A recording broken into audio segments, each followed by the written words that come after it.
thanks for tuning in. In many spiritual traditions, Lucifer is commonly thought of as the ruler of the infernal empire. He is often referred to as the father of demons. But Lucifer has pagan origins in Italy that are a bit different. One tradition maintains that Lucifer had a daughter with the goddess Diana, who became the first teacher of witchcraft. Here, Lucifer is not the Christian devil, but the personification of the sun and the morning star. He is the light bringer, representing knowledge and the awakening of the human mind. In the 1899 book by Charles Godfrey Leland, Aradia, or the Gospel of the Witches, the conception of Aradia is described as a cosmic union of opposites. It is a story of light, shadows, and a bit of trickery. It isn't a part of ancient Roman or Greek mythology, but rather a piece of Italian witchcraft folklore. Diana is associated with the moon and primordial darkness that existed before the creation of the world. She represents the Great Mother, the source of all magic, and the intuitive, hidden power of the night. In the book, Lucifer is depicted as Diana's brother. He is associated with the sun and the light. He is the morning star and the personification of intellectual light. According to the first chapter of the book, Diana was the first entity in existence. She eventually separated herself into darkness and light. She became the darkness, and Lucifer became the light. Eventually, Diana wanted to merge with the light again. Diana fell in love with Lucifer, which is a surprise to absolutely no one. However, Lucifer was distant and maybe hesitated due to Diana's darkness. He refused to yield to her. So in the legend, Lucifer is the object of Diana's desire, representing solar energy required to spark life, but he's not interested in her. The story of Aradia's conception follows these steps. To win him over, Diana used her magic to take the form of a black cat. According to the story, Lucifer had a favorite cat that slept every night on his bed. Using her magic, Diana induced the cat to swap forms with her. She took the shape of the cat, while the cat took on her appearance. In this form, she crept into Lucifer's room while he slept. Once inside, she resumed her own form and seduced him.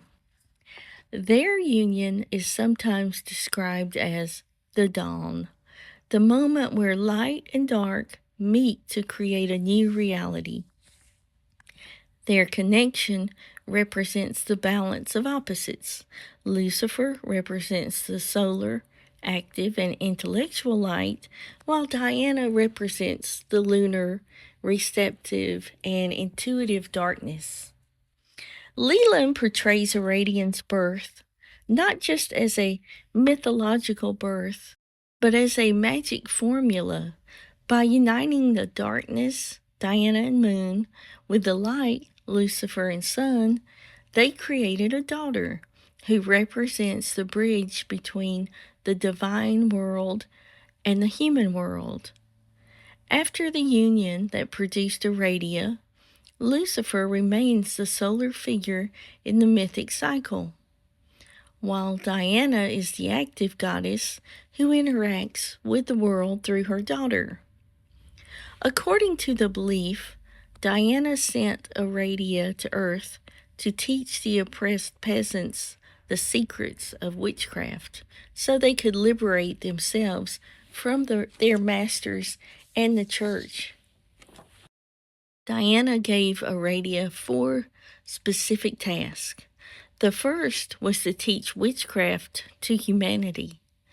Diana instructed her to teach the common people, especially the enslaved and the poor, the art of witchcraft. This was intended to give them the power to resist their oppressors. The second was overthrow oppressors.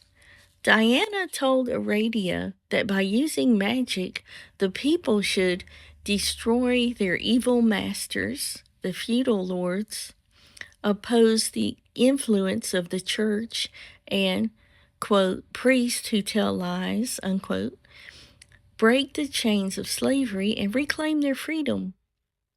The third was establish the Sabbath.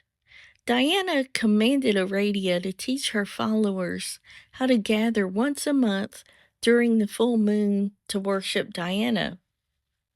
And lastly, the charge. Diana gave Aradia the power to grant favors to those who practice witchcraft. She said those who learned from Aradia would gain the ability to bless or curse according to their needs. Basically, Aradia is the daughter of the sun and moon, sent to earth to live among mortals. She represents active liberation and the practical application of magic.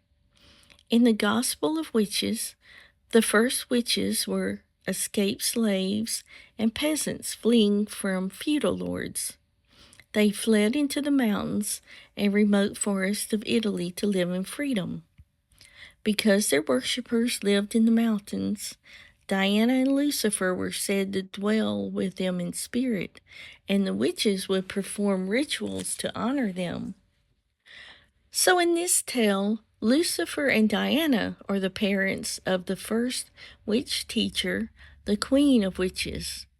According to Leland, while Aradia was the active teacher on earth, Diana remained a central figure of worship at Sabbaths, often invoked alongside Lucifer, who was the source of her daughter's light and power. Even though the story has impacted modern witchcraft, you may notice that Lucifer starts getting mentioned less over time in it. I wouldn't be surprised if this is because some people view Lucifer as inherently evil, so they exclude him. I hope you found this video interesting. Thanks for watching. Feel free to leave a comment about what you think of Leland's book or if you have any experiences to share. And please consider hitting the like and subscribe button. We really do appreciate your support.